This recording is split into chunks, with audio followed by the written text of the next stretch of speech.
right? You respect the game, man. You know the game. You know what you're talking about, and you're pretty credible. Well, thank you so much.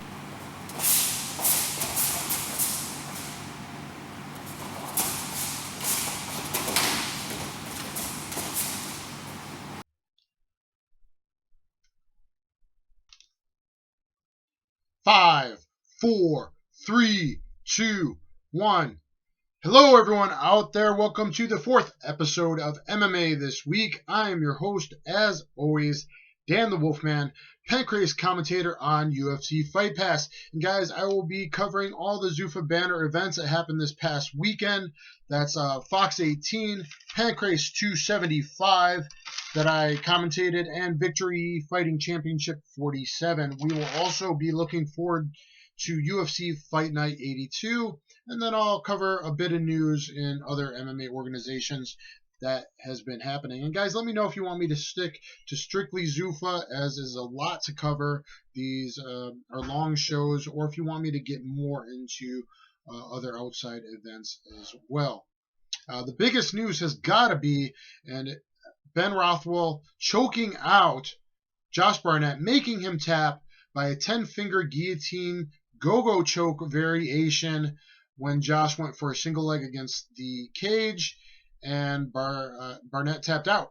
So that's got people talking on the forums like Sherdog and whatnot. And down here you can see I edited a video of showing my variation of this choke that I've been teaching for a couple years. I edited 2 videos together of me teaching it that you can find on this channel, catchjiu-jitsu.com. This new edited version has me hitting it live in various circumstances at various gyms around the world, and hopefully you guys will enjoy that. So just look that up. It's called something like Learn 10-Finger UFC Go-Go Guillotine, Ben Rothwell versus Josh Barnett, Catch Wrestling. So hopefully you guys will enjoy that, as you can watch it in the corner as I talk. So the UFC Fox 18 review. I'll talk about the fights that most stand out to me, or that I feel like I have some comments on, guys that impressed me and whatnot. Tony Martin had very good punches and a 3rd-round rear naked choke. He does need to check low kicks coming from that Muay Thai background. He's just looking to counter with the right hand. But even if that's what you're looking to do, you should do knee destruction and fall into that right hand or 2-3-2 combination. But overall, impressive performance by Tony Martin.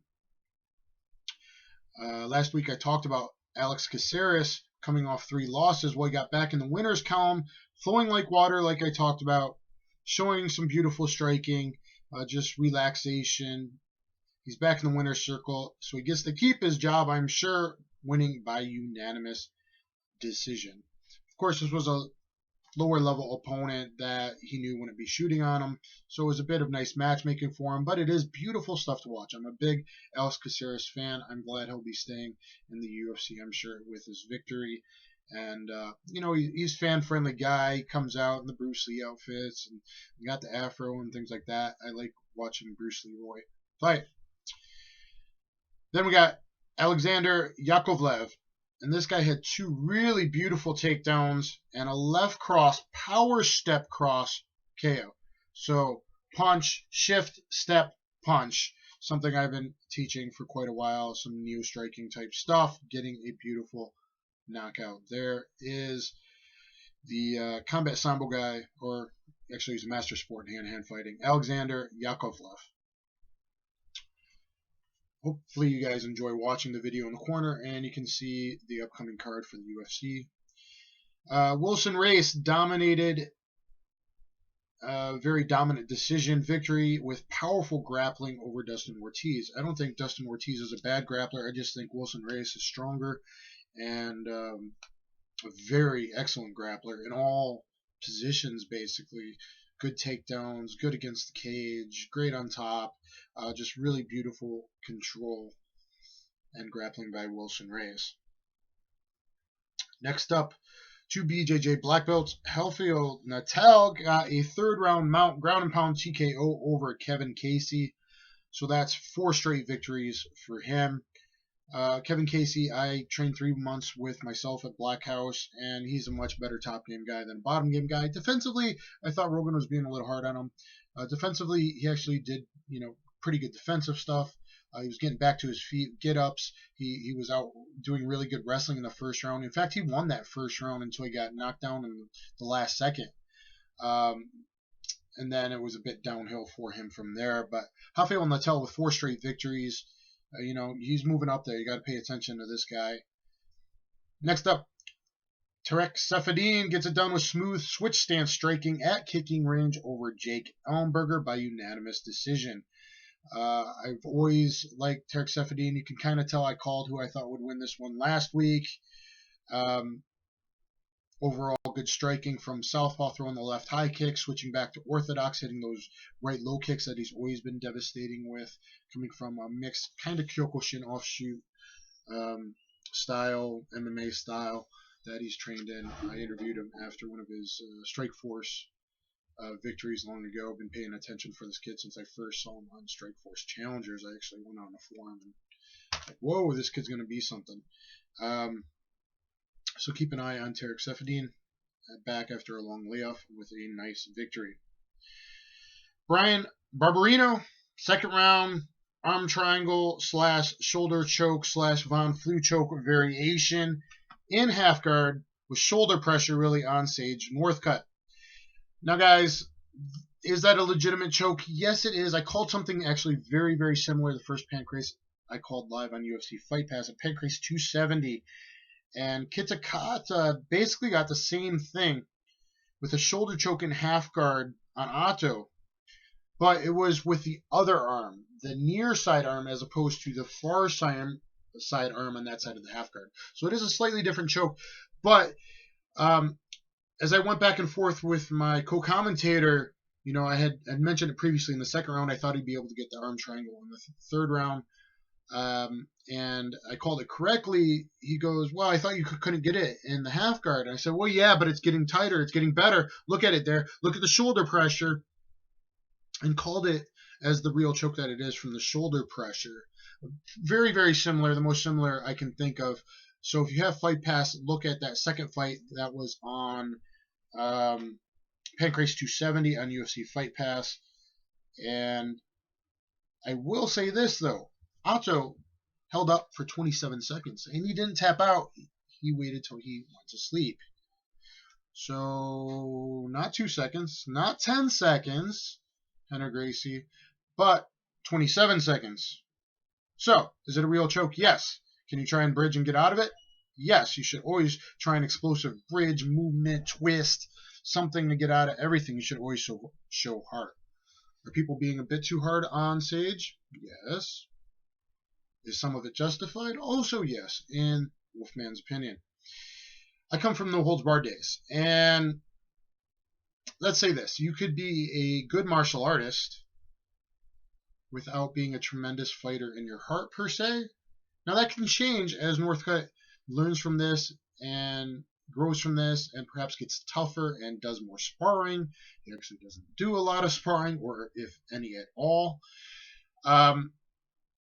But you got to have a fighter's heart as well. Now, every choke's different. You don't know how much pressure this was. He did go up in weight class, so perhaps a bigger, stronger guy.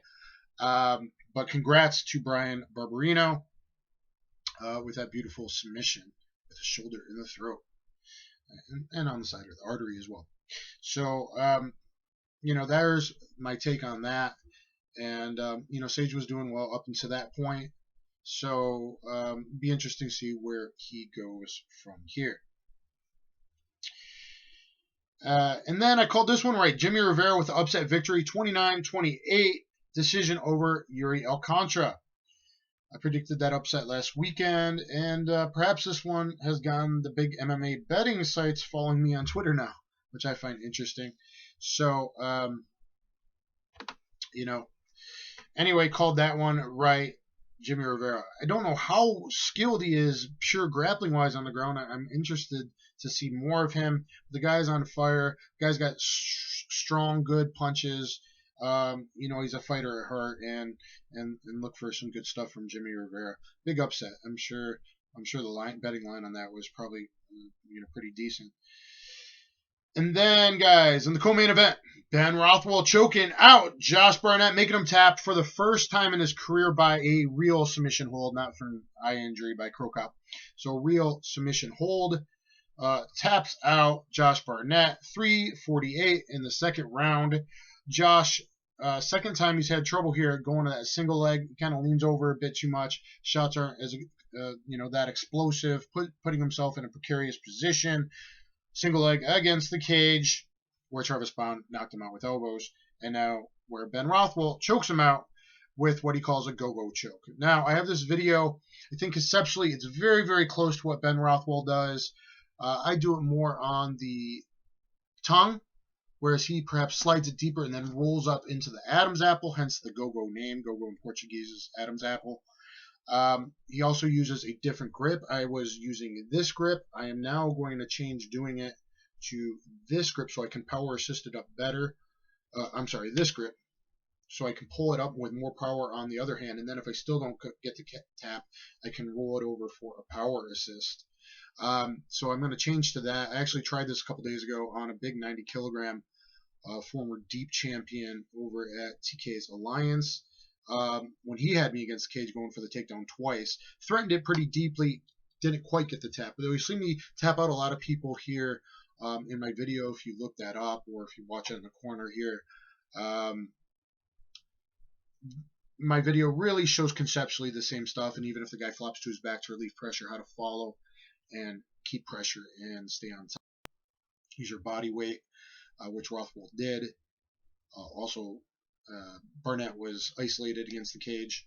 So hopefully you'll enjoy that video. Seems people are really liking it thus far. And big congrats to Ben Rothwell. Ben Rothwell knocking dudes out. Now he's two of these go guillotines. Go guillotine.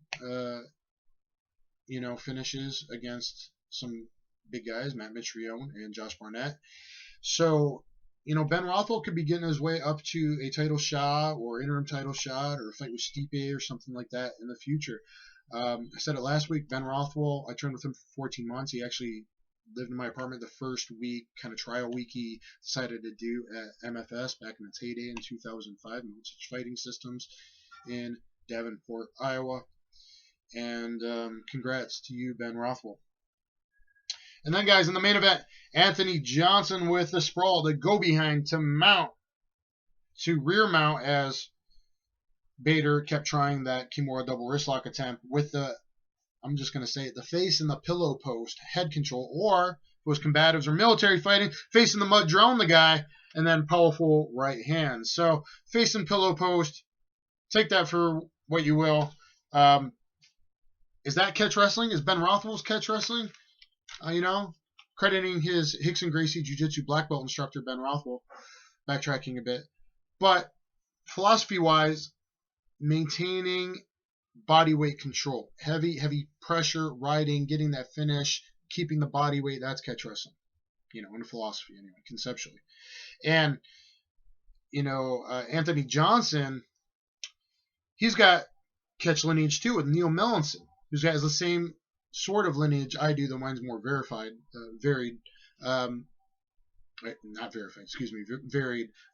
Though going back to Gokor Shavichian and Gene LeBell, because Neil Melanson has a black belt from his friend Carl Parisian, who's also my friend, and a black belt under Gokor Shavichian and Gene LeBell. So, head control, where the head goes, where the eyes goes, where the head goes, where the head goes, the body goes. Pushed on that head, pay attention to that. First with the forearm, then the hand, and those thunderous right hands for the knockout.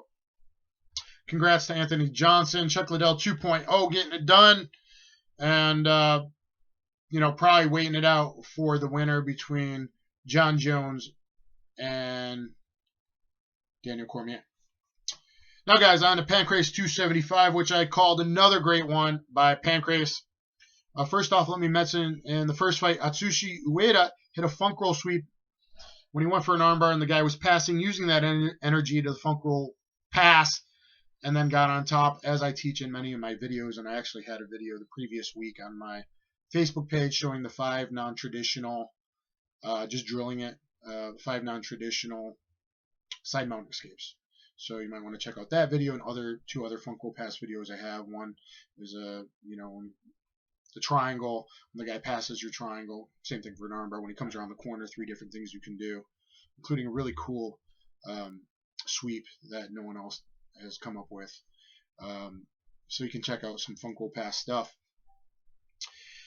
And there was 4 rear naked choke victories and 3 KO, 7 out of 11 finishes at Pancrase 275. First round KO by my friend featherweight Yoshiki Nakahara. And this one even made UFC Fight Pass's Twitter page showed a video of this one. You can check out on UFC Fight Pass Twitter account. So maybe subscribe to that and check out Nakahara's beautiful KO. Left straight, right hook from the southpaw, left straight, right hook, knocks him down. Hammer fist, hammer fist, hammer fist. Real knockout finish for Nakahara, who should move up and perhaps fight someone a bit higher ranked and tougher next time. Perhaps even Yokoyama. I'll get to that later. Next, first round sub by rear naked choke by Bizet Kako, starting off the Russian invasion. Then a first round TKO by Sergey Martinov, the kid whose hands I reckon is like Igor Vovchanchin or Fedor Emelianenko with those loose, powerful whip-like punches. Getting it done against Sato, though Sato did come close to a knee bar in that fight. So that was 2-0 Team Russia. And then, second round, rear naked choke, huge come from behind victory by Bizlan Etlishev. He seals the deal, 3-0 for Team Russia. But he was taking a beating up until that point. Okay? So he was getting nailed with nasty inside leg kicks from the southpaw to the inside of his left leg, him being orthodox. He told me after the fight that he had a previous knee injury, so that was why he wasn't checking. But Elishev hulked up, got it done, got the takedown to mount to rear mount, and just put muscle in, and boom, rear naked choke. He hulked up, even held onto it. Interesting stuff. Team Russia gets it done, so congrats to Bizlan Elishev. We got a second round TKO rear mount ground and pound by Brazilian Alan Yamania. Alan Yamania, second victory in a row. This time gets the finish. I told him to be more aggressive and trust in his hands before the fight. He did just that. Got the takedown, got the mount, rear mount, and then Donkey Kong to the head, ground and pound, Superman out, Matt Hughes versus Royce Gracie. That's UFC 60 style. And so congrats to the Brazilian who lives in Japan, Alan Yamania. And then in the co-main event, third round rear naked choke victory by Masakatsu Ueda. Japan beating Team Mexico. And, Jose Alde, previously undefeated, show a lot of heart. He beat Ueda in the first round. He landed really good strikes in that first round. Calf kicks, liver punches, some really good right hands to the face. To be even around against a much more experienced guy, Jose Alde showing his heart and not even tapping out to that rear naked choke. He decided to take a nap, showing that heart. And then in the main event, we got a first round rear naked choke by Hatsu Hiyoki in his Pancrase debut, quickly winning that one. So, just jumped to the back, koala bear style, climbed it standing up to the ground, rear naked choke, Hatsu Hiyoki. So, guys, it was a great Pancrase. Let me see if I got any other notes on that. The co-main event, Yusuke Yachi made his Pancrase debut, decisioning Rodolfo Rubio Perez. I'd like to see Yusuke Yachi more in the future. Further thoughts. Hiyoki, who does he fight next? That'll be interesting to see. Ushiku would be great, but I believe he is going to get scheduled with another top opponent. In the future, Hiyoki versus Andy Main, Hiyoki versus Ushiku, or the winner of that potential fight versus Andy Main once Andy Main rehabs. Featherweight is looking huge in Pancrase, and those are all some very top fights. Just thinking about Hatsu Hiyoki, huge, tall guy, great grappler, against Andy Mage, huge, tall guy, great grappler. Both guys use their legs like spiders. Woo, that one got me excited. I hope that happens someday. Andy Main, the champion, Hatsu Hiyoki, the 8-time UFC veteran. So another great Pancrase, 7 of 11 finishes. And guys, then VFC 47 debuted on UFC Fight Pass. 8 fights, 8 finishes. The first 2 fights, let's say I was less than impressed by 3 out of the 4 fighters in those first 2 fights. They were kind of duds. One guy definitely has potential if he learns to be more aggressive with his ground and pound, and just more aggressive striking overall. Got to work. Good positioning. But after that, Grant Dawson became 8-0 with all finishes. Second round TKO, mount, ground and pound. So 8-0 Grant Dawson. Let's look for him. That guy could eventually get to the UFC for sure with that kind of record. Forward pressure, exciting, high volume striker. Could use a bit of polishing on the striking, but he's in your face and willing to throw down and putting the pressure on you, putting the pace on you. Like to see that. Blackzilian Yuri Villafort, whose dad has over 200 Vale Tudo fights in Brazil. He won by KO via flying knee, and he goes to 8-5. So Villafort gets it done. He's been up and down his career. I've been paying attention to him for a while. I'm glad that he got it done. Really beautiful, even like kind of double plumbed the head. The knee wasn't really up the center. It was through the guard, but at an angle. It was very nice. Boom, into the knee. Beautiful knockout by Villafort. So you might want to check out VFC, guys. Cody Carrillo got some counters a takedown right in the beginning of the fight with a sort of high elbow guillotine choke. And that chokes the opponent to sleep, and he even switched to a power assist grip before the ref broke it up. So he had his hands, he threw a high elbow, but he didn't throw it over the back. But he sucked it in deep for the guillotine. Got taken down. Guy's basically already choked out. And actually, when he was already passed out, he switched to a power assist grip. I think the guy was already unconscious, and then the ref pulled him off. So, nice stuff by Cody Carrillo. Then Dakota Cochran with a huge last-minute come-from-behind victory by third round jump guillotine choke over Jake Lindsay, 343 in the third round. And Jake Lindsay is the guy I was probably most impressed with the whole card, even though he lost. He looked very good, cerebral fighter, making the right decisions at the right moments. I hope to see Jake Lindsay again because he's a guy who could really go some places, in my opinion. He was beating Dakota Cochran, who's had some big wins in the past. But he got caught in Cochran's second jump guillotine attempt and forced to tap out there in the third round. He was rocked with the right hand a bit before that, which could have led to that submission victory. Then, guys, Jared Mercado became the victory's 145-pound featherweight champion by second round rear naked choke. So he becomes the new champion. Though one of the guys didn't missed weight. Might have even been him, which is a little weird to still win the title. Pancrase would even be a no contest, let alone still win. But congrats to the champion, Mercado. And then middleweight, 185 pounds, Anthony Smith retains his title by first round corner and screw Street Fighter style elbows and knees in the square 90-degree corner cage. That is interesting at VFC. And even the finish after some knees was by pinning, using his long arms, his long reach, pinning Josh Neer's right wrist up into the corner and then delivering, keeping him in the corner by his wrist, and then delivering nasty, I think 5 right elbows after that point.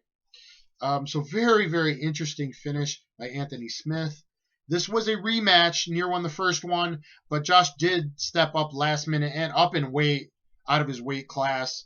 Last minute replacement because the originally scheduled opponent got called up to the UFC.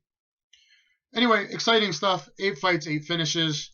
A little hard in the first 2 fights on the card, but for its first outing, Victory Fighting Championships, something I'll pay attention to. It definitely got better after those first 2 fights and up to the level that I'd like to see on a Fight Pass card. So, guys, there's the wrap-up of the Zuffa banner fights that happened this past weekend. Now, looking forward to UFC Fight Night 82. And I'll try to predict some more. I wasn't sure if I should do that being a commentator, but these big betting sites now following me on Twitter. I thought, let's see if I know what I'm talking about. I should have bet when I really could call the fights. I should have stopped being poor and made a lot of money back 5-10 years ago when you could call fights a lot better if you really knew the sport like I do. Nowadays, it's so close. It's hard to do, and betting's a risky thing. But anyway, guys, UFC Fight Night 82, as you can see in the corner, is now headlined by Johnny Hendricks versus Stephen Wonderboy Thompson. And Johnny Hendricks is 17-3. Hopefully, he's going to make weight. Saw some pictures. He looks very ripped, very good, low body fat percentage. Saw a interview 2.5 weeks out. Said he was walking at 183. So hopefully he makes it, and that means a lot better things for Johnny Hendricks.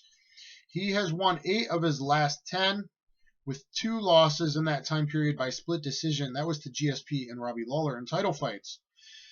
So Johnny Hendricks is a tough mofo. Now, he left Team Takedown. Don't really know where he's training other than a college with his one boxing coach and maybe some wrestlers.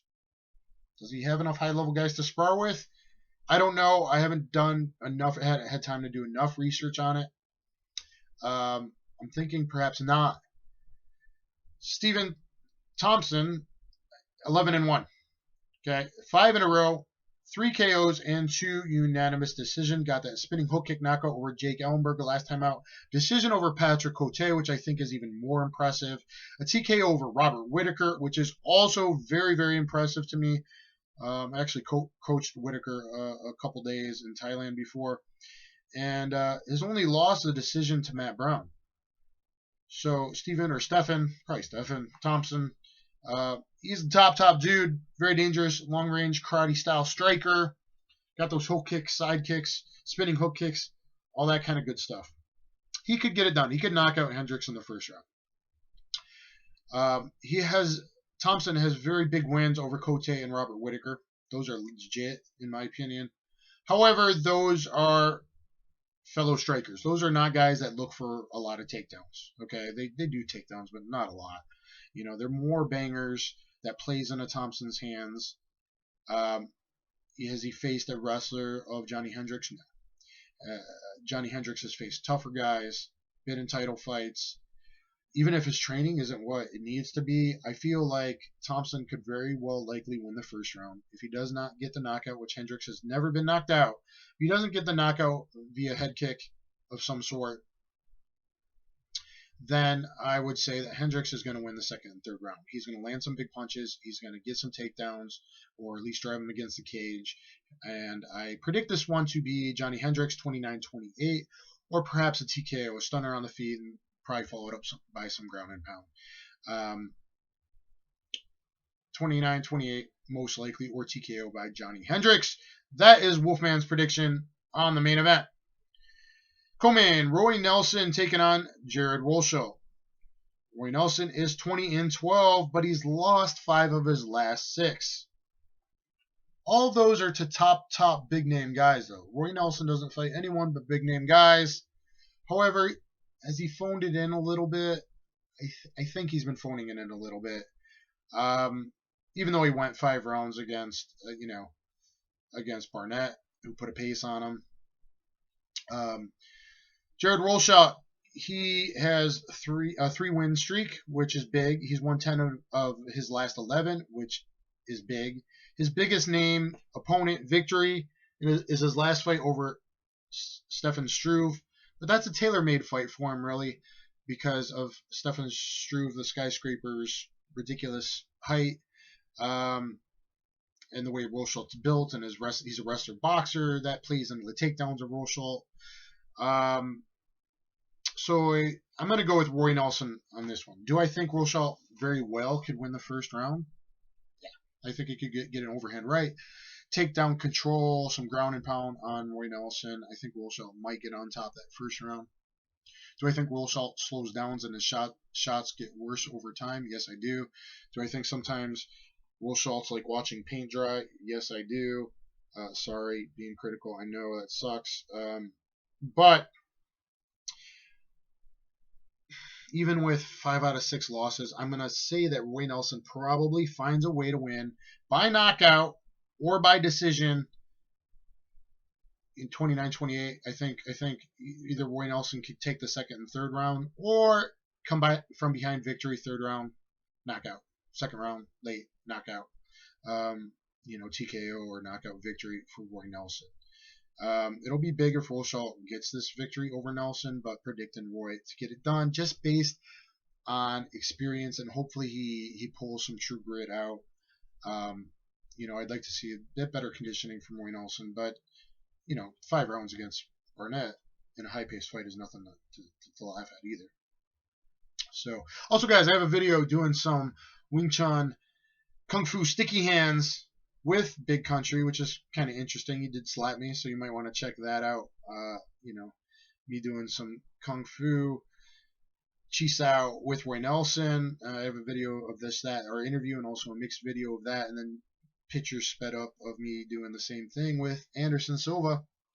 Just kind of having some fun. Actually, my hands were on the double outside, so they had double inside instead of half and half, so they had a better track on it. But Kung Fu fighting, guys, for you. Next up, OSP Owen St. Preux versus Rafael Cavalcante. Owen St. Preux, OSP is 18-7, Cavalcante 12-6. OSP has won 7 of his last 9, though sub by rear naked choke by Glover Teixeira and decision by Ryan Bader. Cavalcante lost 3 of last 4. I believe he was busted for PEDs with that win over Kyle, so that was turned to a no contest. That was in Strikeforce. Not the best PEDs to be on anyway, especially for MMA and for testing purposes. Anyway, OSP, I think, will win this one by sub, by KO, or by decision. I think OSP gets it done. Even though he's unorthodox with his striking, he knocks guys out with those long arms and punches at weird angles. Can Cavalcante get in his face and blast him out of there like in 3 minutes? It's possible. But I think Cavalcante is a power fighter. And I think he is a power fighter that perhaps relied on some vitamins to have his power. I know I'm saying some controversial stuff this time, guys, mostly because it's a review show. But now we're in the preview action. So OSP is my prediction for that one. Then Joseph Benavidez, 23-4, taking on Zach Makovsky, 19-6. Joseph Benavidez won 11 of last 13. His only losses in that time period were twice to Demetrius Johnson. So losing to the champ twice, no harm in that. He showed very sweet neo-striking versus Eli Begatenov in his last fight. He's also never been submitted. Guys, that fight was amazing. I want to rewatch it now. If I'm remembering it correctly, it was him doing the switch punches, switch stancing. That looked like the best performance of TJ Dillashaw. That first fight against Barrett looked a lot like that. So Benavidez, Team Alpha Male, or has he officially now moved to, was it Elevation in Colorado? I think he maybe has. I think he's a guy who also does well under the tutelage of Dwayne Ludwig. I'm not positive about that, but I think that might be what's going on. I predict Joseph Benavidez winning this one 29-28, or maybe by TKO. Having said that, Makovsky's 5 of last 7, but all by decision either way. And Makovsky's never been KO'd. That's why most likely I'm going to give Benavidez round 2 and 3. Okay? I'm going to say 29-28 for Benavidez. Maybe TKO. But Makovsky's never been knocked out. I'm actually a big Zach Makovsky fan. I like the way he fights. I like his groundwork. He's a bit funky, like another funky guy. But I like, his stuff. But Benavidez was on fire and has been on fire for a long time. 11-13 with only losses to the champion. You're going to have to side with Benavidez in that. Next, pick'em fight: Josh Berkman versus KJ News. Josh Berkman's 27-12. He lost his last 3 or 4, depending how you look at it, of last 5. The Hector Lombard fight was turned into a no contest. Kind of talked about this kind of stuff before. He was finished in his last 2 fights, so that does not bode well for Josh Berkman. He was a veteran that I actually like watching fight. I think the UFC is the first guy to ever try to attempt the 360 tornado kick. So, the guy dodged it, leaned back. But I'm a fan of Berkman. Taking in KJ Nunes, 13-8, 2 of last 4, with 1 no contest due to eye poke. So, he didn't lose 2. He actually lost 1, and 1 was a no contest. Pick'em fight. Has KJ Nunes been doing a bit better lately? Yeah, probably. So maybe slightly favored towards KJ Nunes. I thought KJ Nunes' boxing was always a little overrated. He's a good puncher. He takes too many punches to be a good boxer, in my opinion. But he's one to get in the pocket, where Josh Burkman has troubles. Josh Burkman's a bit more awkward in the punching range. Kind of does this funny stuff, even like myself, and more at-range striker. Maybe slightly to KJ Noons, though Burkman, I think, is stronger, bigger guy. I believe this is at welterweight. And, Burkman's, wild, different angles. Catch Noons with a high kick or a spinning back fist or a Superman, something like that.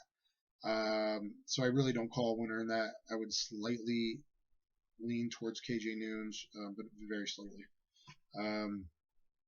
Basically a pick 'em fight.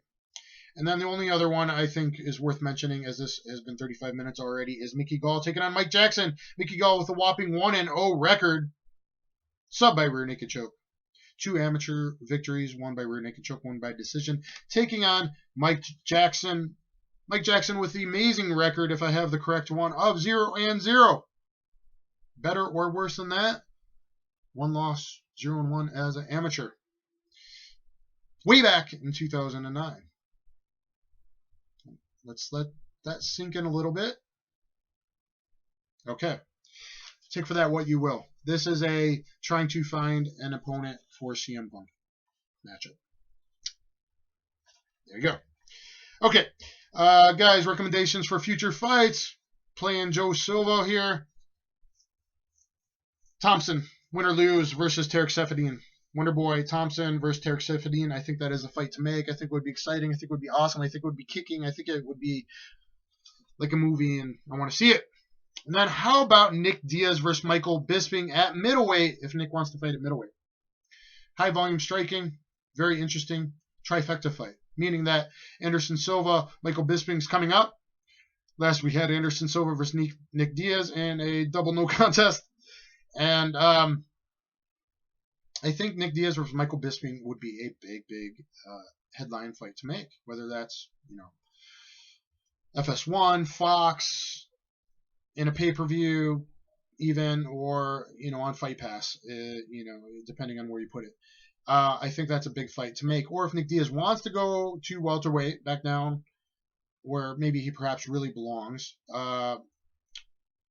first, either Matt Brown would be very, very exciting. Nick Diaz versus Matt Brown, that's a big name matchup. Even though Matt Brown has had more victories. But still, matchup-wise, entertainment value-wise, Nick Diaz versus Matt Brown. Or Nick Diaz versus Donald Cerrone at welterweight. Depending on how Cerrone does here at welterweight, and if he likes not cutting, Nick Diaz versus Cerrone at welterweight would be very, very interesting. Especially since Nate Diaz boxed the hell out of Cerrone. Other than Cerrone had some beautiful cut kicks in that fight. Nate Diaz, that was the highest volume punching fight, I think, at least in that weight class, if not overall still at this point. So that might be some nice kind of potential retribution versus the brother for Donald Cerrone. So I think Nick Diaz, I believe he's able to fight in August, if I'm correct. So, an August-September fight, Nick Diaz, one of those 3, I think would be very, very good. Just throwing that out there. Guys, that's the wrap-up for the Zuffa fighting. But I will mention a couple things, other organizations. WSOF GC2 in Tokyo coming up this weekend. I'm actually going to go attend that one because Akihiro Gono and Omigawa, a couple kind of buddies of mine, are fighting, and they're UFC veterans. And there's also 2 women's fights that are pretty exciting. Pretty decent card. So I'm going to go check that out. Benson Henderson to Bellator, welterweight immediate title shot versus champ Andrei Koreshkov, and that one should be coming down April 22nd. So Benson Henderson moving to Bellator, that's big for Bellator, title shot, interesting. Other news, Jake Shields out of WSOF title fight. One has to wonder why. Perhaps money, probably. So John Fitch now versus Joe Zeffirino. Joe Zeffirino, 155-pound fighter, coming off of a loss, though it was in the finals of their 155-pound tournament. This makes absolutely no sense. This means absolutely loss of credibility to your title. This is the things that I actually do speak out against and that I hate in the MMA world. If you're an organization, you want your title to mean something. Now, most fans may not pay attention or know what's up, but if you make fun fights like Bellator and people are crying on some of the Bellator fights, some fun fights I'm okay with. Okay? I'm okay with some fun fights. Unless if it has title implications or it's a title fight. If it's a number one contender or a title fight, it needs to make sense. This situation is basically Chael Sonnen coming off a loss. And Chael's a buddy of mine that I've rolled with. Guys, it's one of my rolling in geese. Look up that video, me and Chael Sonnen rolling. He was like 250, 252 at the time. I was about 218 at the time. So you got commentator versus commentator in geese doing jiu-jitsu. And it was filmed very well from different angles professionally. Check out me and Chael rolling. Anyway, this is Chael Sonnen moving up after a loss at middleweight, going to fight John Jones at light heavyweight. I was against that, and I'm against whatever's going on at WSOF. I think it might be some money cutbacks. So that's just my speculation. So, guys, there you have it. Thank you for joining me. MMA this week. I'm your host, Dan the Wolfman. Looking forward to Fight Night 82 coming up. And, guys, that's it. I will catch you on the flips. やるね。時間によって相手の時間とかね。だからその時はまず外側のどういう。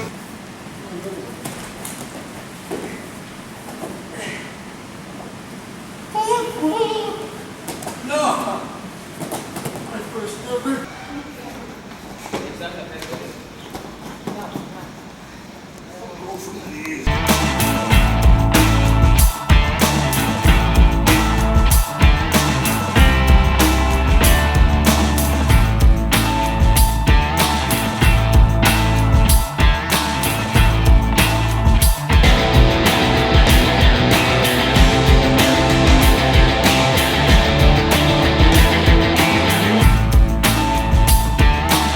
Feet on the ground, pull him. Boom, get to my knees, collect your base, head up to the sky. Okay? Since he chose to go to his back, I'm gonna go into a submission hold. So I'm gonna take this leg, come here, roll back really fast, keep my chest on him so he doesn't get my back and choke me, right? Put me in the crucifix. Here, I gotta go fast.